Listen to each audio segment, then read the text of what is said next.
Hey folks, how's it going? So today we're taking a look at the Gershman Studio II speakers over here.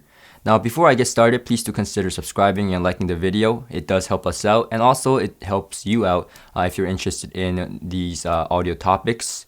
Also, it doesn't cost you anything, so please do consider subscribing. Now, getting to the Gershmans. Now they've been handcrafting these type of Gershman speakers since the 1993 right here in Canada. They're located right down in downtown, and so I decided to take a visit because they have this studio, really cool studio built right next to them in their office. So their listening room and studio is right connected, right next to each other. So I went to do a studio tour, and what I found out was that they have access to real instruments, and it was just really cool that they had a lot of instruments that they could actually compare and contrast to their speakers, which is not something that you can commonly see in this industry. Not many manufacturers have this type of access to real studios and real instruments and real recording and mixing and mastering side of the stuff. So here we have Gershmans that are able to do that. And so I did a studio tour. The link to that video will be in the description below as well to, for you guys to understand what I'm talking about here. Now, getting to the Gershmans. The Gershman Studio IIs are the speakers that I decided to pick up while I was there doing the studio tour. And this is a bookshelf speaker, as you can see. It is a big bookshelf speaker. Just to give you an idea, out of all the bookshelf speakers I have in here for review, this is the biggest and perhaps the heaviest bookshelf speaker that I have in. Now, looking at the speaker is a two-way speaker. The tweeter is a soft dome, silk dome tweeter, 1 inch.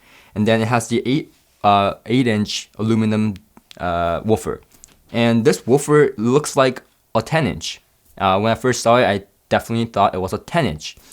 And it looks a lot bigger than it really is because it has these thick surrounds that you would normally see in subwoofers.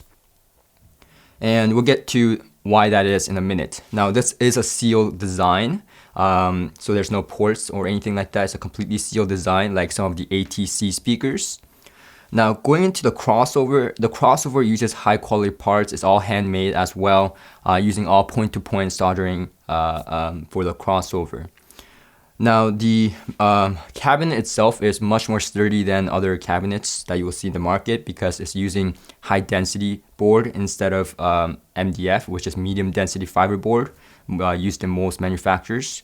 So here we have the cabinet using the high density board here. Now, going to the back, there is a binding post. It's a single binding post. You can't wire this by any means. But when you take off this plate that this binding post is holding, you will see a yellow cable. And this cable is to adjust for the bass.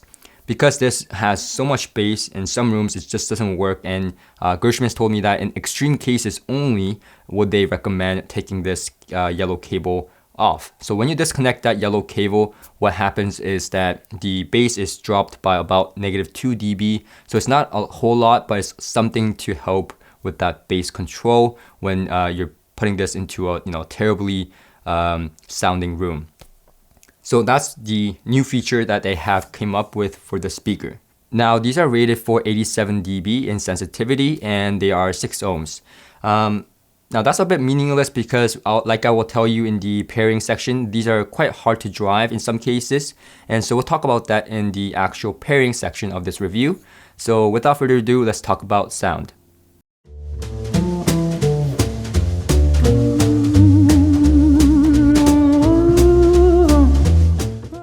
Now, talking about the sound quality of the Gershman Studio IIs, we're going to talk about the bass region first, like always. And the bass on these are just incredible. This absolutely blows your mind, and let me explain why. So the bass on these speakers, because it's a sealed design and because it's a bookshelf, I never thought it would extend this low. In fact, when I first looked at the specs, which stated that these are rated for 25 hertz and up to like 20 kilohertz, I was just very skeptical. In fact, I was very skeptical because of the biases that has been created by my experience of what I listened to a lot of the speakers that I listen to. In fact, to go further, some bookshelf speakers and floor standers just don't extend that low. And that's actually most bookshelf speakers and floor standers. That's why they have that little bit of mid-bass exaggeration that I often talk about. And when that mid-bass exaggeration is happening, that is there to imitate, well, not imitate, to give you an impression of the bass that you're actually missing out in terms of the low extension. Here, the Gershman Studio IIs, despite being a bookshelf, they truly do extend down below 30 hertz. And I found that to be extremely odd and amazing at the same time. Because the only speakers that I actually heard that was able to extend down to 20 hertz or below 30 hertz and truly do are floor standing speakers, and they were very high-end speakers. I've never heard a speaker at this price range that was able to extend down this low. Now, by no means are the Gershmans, cheap. They are expensive speakers. However, if you check the pricing, they are not the most expensive, and I'm talking about the most expensive speakers that I've heard that can extend down this low. So these are fantastic in that regard. They have the ability to extend really low and pressurize your room. So when you're hearing these speakers, not only are you gonna hear the bass that you're used to, but you're gonna hear the bass that you're not used to, especially if you never had a subwoofer before in your stereo setup. With these, I can wholeheartedly say that I did not need to use a subwoofer. With the subwoofer, it was a little bit too much, in fact. So these actually truly do extend past down to 30 hertz, and they are very much pressurizing and giving you physical experience, as well as the mid-bass region that we'll talk about. But a track that comes to mind that I play on this speaker that really gave me that was the Bass I Love You by Bassotronics. And in fact, this is a track that makes the woofers move in practically all speakers. And this is the exact track that I use to film my B-rolls for videos where the woofer is actually moving. Some people think I play like a test tone or something to make those woofers moving. No, I play this track. This track makes the woofers move.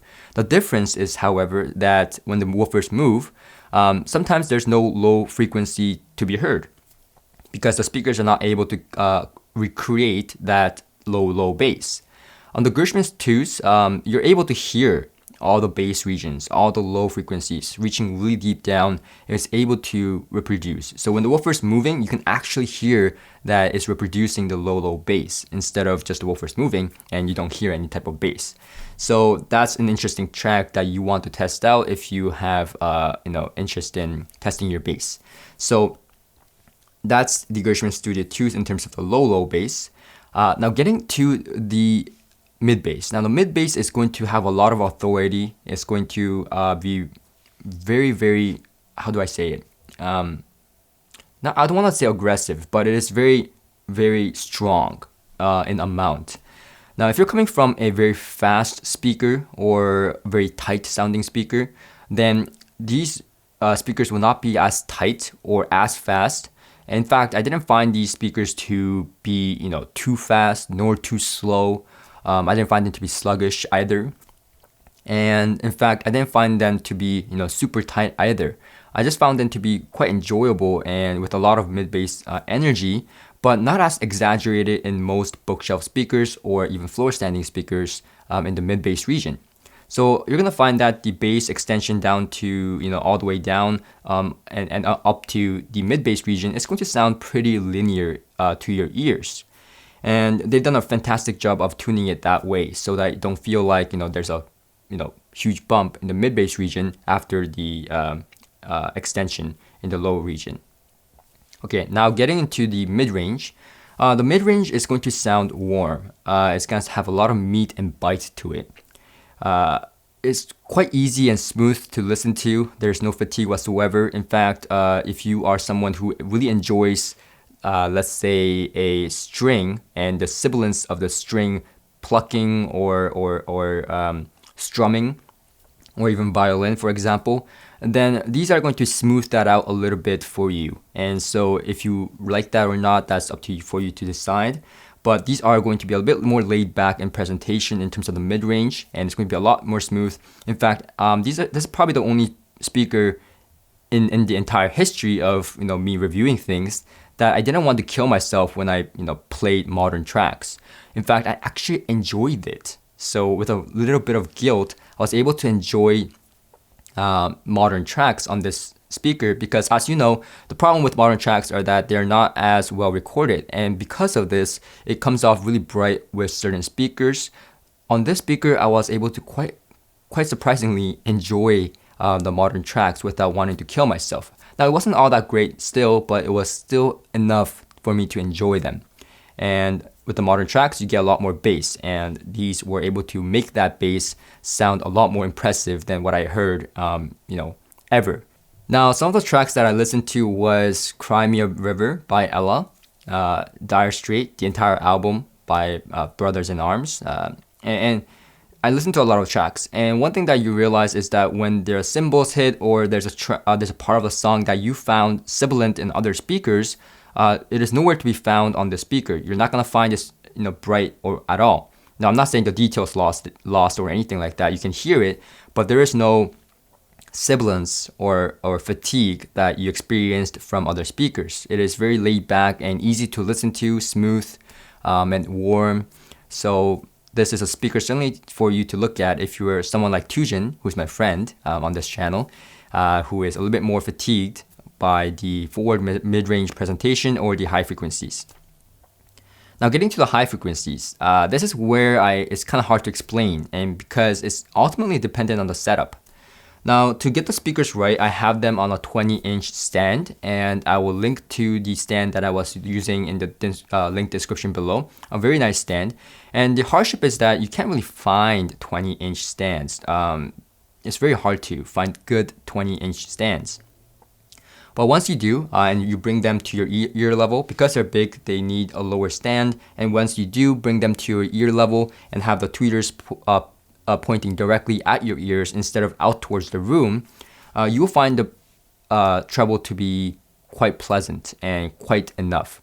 Now, when you face them towards out the room and don't have them on a 20-inch stand, for example, then you'll find the high frequency to be a little bit dull sounding, too close down. In fact, even if you have the tweeters pointed directly at you, if you are coming from a speaker, let's say Focal or Magicos, something a little bit more brighter in presentation, and you like that, then these may not be totally for you. But if you're not someone who enjoys that brighter presentation, then most people I will find that this high frequency extension and presentation will be very ideal for most people out there. I can see that a lot of people will definitely be enjoying this presentation. It is not rolled off or too rolled off, and it is just about right, at least to my ears, when I have them pointed directly at my ears. Now, with that being said, now that brings me to the placement.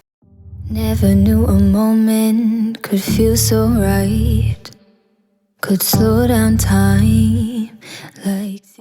Now, talking about the placement, just adding on to what I said about the placement in the high frequency section. These speakers, one thing that I would add is that play around with how far you sit back from the speakers. Now, because the bass, especially the low bass, is the sine waves are longer than high frequencies, sitting back will actually help you get more grasp of the bass. Now, there's a trade-off.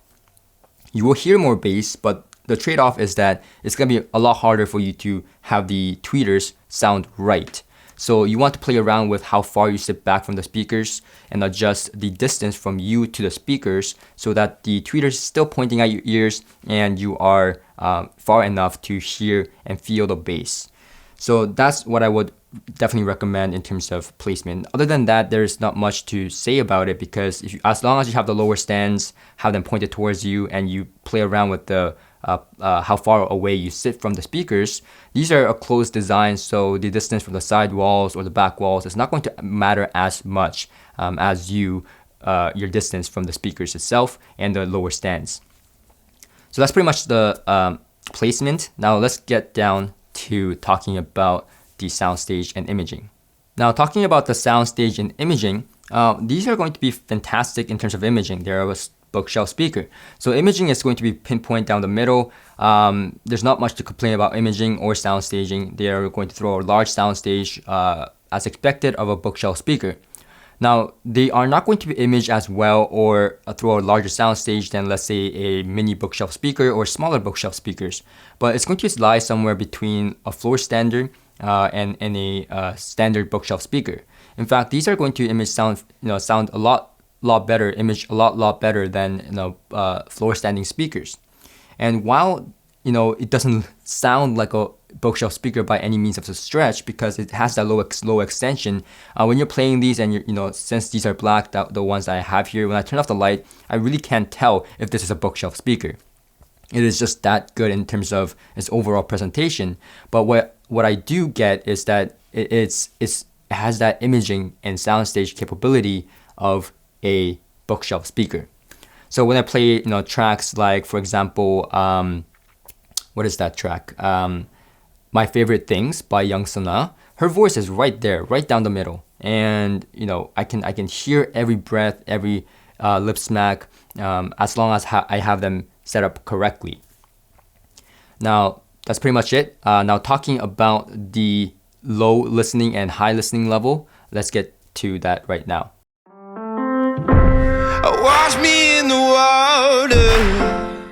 Now, talking about the low and high listening volumes, I found that at very high listening volumes, these will not do because this is a sealed design. There's an extent to how loud they can play. Now, in a small to medium sized room, I wouldn't say you would have any problems playing them loud.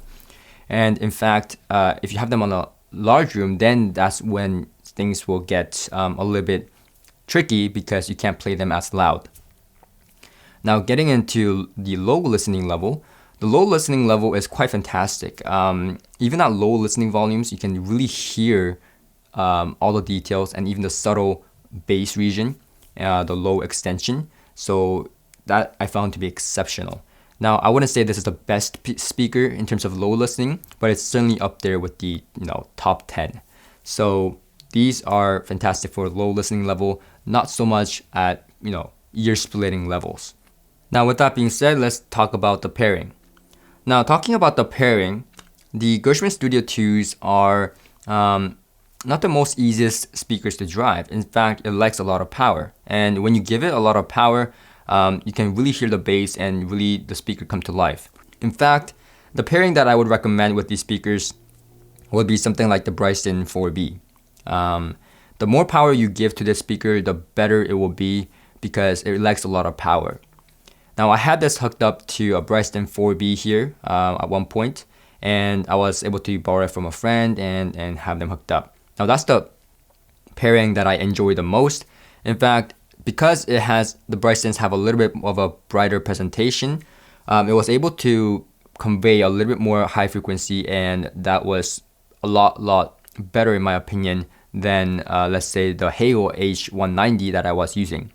Now, the Hagel H120 was okay, but it definitely sounded much better and much less strained with the Hagel H190. Now, I would imagine the Hagel H390 would be better, but I was not able to try that. And so you want something of very good quality and a lot of power. Now, I had the Grandinal Shinai integrated amplifier here, and that's a $20,000 amplifier. It is, I believe, 37 true Class A watts. And with that, these sang beautifully. It was not strained, and even though it was only 37 watts, it was quality 37 watts with huge transformers, high current. So you want something with high current or something of good quality to be able to drive these speakers to its maximum capability. Now, something like a Class D amplifier will work. The Billy amp surprisingly did drive these speakers, but you were not able to play to ear splitting levels, at very loud volumes, because it would start to clip the amplifier. So here is a pairing, and I definitely recommend that you go with something that is high quality or high powered. Also, if you want something, if you want the best out of these speakers, go with something a little bit more neutral to bright. You don't want to go for an amplifier that sounds too warm, because these speakers are already a warm sounding speaker and that may become just too warm. Now, if that's something you like, then for sure. But that is the guideline of what I would pair up with these speakers. Now, that brings me to the caveats. And the caveats are that this speaker is not for everyone, for sure. If you're someone who doesn't like a more closed down presentation or easy relaxing sound, if you're someone who really likes more forward and very open, airy, and brighter presentation, then this speaker will definitely not be for you. And if you're someone that is not able to get a 20-inch stand, if you're not able to play around with the adjustment of the speakers, like I mentioned, having the speakers tilted directly at you, the caveat is that the setup is more complex than other speakers that that I've reviewed. Let's say the Bacardi S400. It's going to be a lot less finicky than the Gershman Studio IIs. The Gershman Studio IIs, however, when you set them properly, it's going to give you a fantastic experience that you've never experienced before. Now, in fact, I don't have a lot of caveats for this speaker. I did have an initial caveat, and that's that if taking off the back plate, I thought you could do a dip switch. And so I called Gershman and said, why didn't you guys do a, switch instead of, actually taking off the back plate and then disconnecting the yellow wire and putting it back in? And they replied to me that, they didn't want to have a switch there because now it's going through another thing and that degrades sound quality. So for them, it's all about sound quality, and, they would rather have you switch back and forth with the yellow wire. And they did tell me that they would only recommend it in extreme conditions where you really, really need it. And, it's not meant for you to switch back and forth, all the time. It's like maybe once or twice, and, you would set your mind on which setup you want. So the back plate, the switch is not there because of that reason. And so I don't see it as a caveat anymore. The other caveat was that, again, with the back plate, it was using wood screws, and it didn't have any what do you call that, pegs, which is embedded into the wood, and you screw it on. Now, this is important because you don't want to strip anything. And again, they explained to me that using those pegs will actually rattle and degrade sound quality. And in fact, I did have an experience where those pegs did rattle with the speakers. Before, a speaker that had those kind of pegs did rattle, and I found out that the pegs were the reason of that rattling sound. So I don't blame them for it anymore, and so the caveat for that is also scratched out, as it was fully explained to me. And so that's pretty much it in terms of caveats. Now, final thoughts. I found this speaker to be exceptional in many regards, as well as for watching movies. In fact, when I was watching movies with these speakers, just that scene where John Wick punches the shit out of the other guy, really, the bass was as if I had dual subwoofers. It was incredible. In fact, when the movie opening for Apple TV Plus, it's like, right? You can really feel that. And in fact, when I asked my girlfriend, do you think I have my subwoofers on right now? And she looked at me like, are you dumb? Of course it is on. Like, do you not feel that? So, ironically, when I told her, we don't have any subwoofers on, she was pretty surprised. And rightfully so, anyone would be. And overall, it was a very enjoyable experience with the speakers. I certainly do recommend it and highly do recommend it. So there you go. Please do check down in the description below the written review as well for further explanation and review. So there you have it. Thanks for watching, and I'll see you guys on the next one. Bye-bye.